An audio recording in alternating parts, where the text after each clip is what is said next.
তারা কানে ডিভাইস নিয়ে এবং তাদের হাতে একটা ব্যাটারি জাতীয় অন্য আরেকটা ডিভাইস ছিল শরীরের মধ্যে, এরকম দুইটা ডিভাইস কোনো জায়গা থেকে হয়তো কানেক্টেড ছিল, সেখান থেকে উত্তর আসতেছিল। এই অবস্থায় 37 জনকে অ্যারেস্ট করেছি। পলাশবাড়ির 4টা কেন্দ্র থেকে 12 জনকে, ফুলছড়ি থেকে 2 জনকে অ্যারেস্ট করা হয়েছে। 51 জন টোটাল পাওয়া গেল।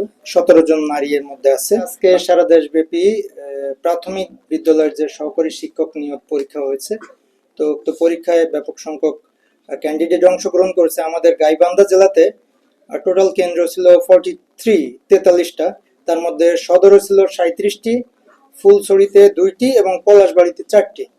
তো এই সব কেন্দ্র থেকে টোটাল এই পরীক্ষার মানে যে অসাধু চক্রের সাথে জড়িত এরকম সদরের যে 37টি কেন্দ্র ছিল সেখান থেকে আমরা 37 জনকে অ্যারেস্ট করেছি। পলাশবাড়ির 4টা কেন্দ্র থেকে 12 জনকে, ফুলছড়ি থেকে 2 জনকে অ্যারেস্ট করা হয়েছে। 51 জন টোটাল পাওয়া গেল।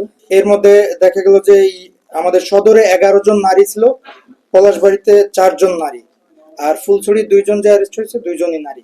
17 জন নারী এর মধ্যে আছে, বাকি সব পুরুষ সদস্য। কেউ অল্প সংখ্যক ছিল যারা মোবাইলে SMS এর মাধ্যমে উত্তর নিচ্ছিল, এরকম অবস্থায় তাদেরকে অ্যারেস্ট করা হয়েছে। কেন্দ্র সচিব এবং পরীক্ষার যে ইনভিজিলেটর ছিলেন যারা, তারা অ্যারেস্ট করেছেন।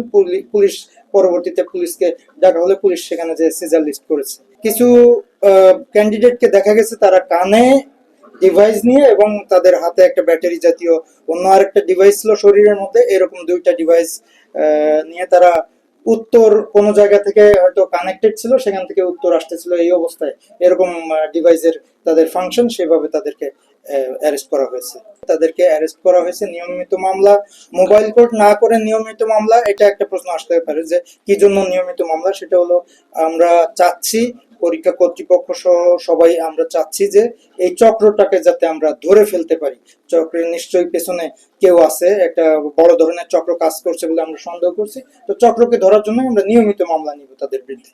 চেকিং তো অবশ্যই ছিল, কিন্তু অনেক পরীক্ষার্থী অনেক সময় একটা, আজকে শুক্রবার ছিল, নামাজের পরে তাড়াহুড়া করে ঢুকেছে লোকজন, এবং আমরা এই অসাধু চক্রকে রুখে দিব পরবর্তীতে, যাতে যে কোনো ধরনের পাবলিক পরীক্ষায় এই ধরনের অনিয়ম না করতে পারে।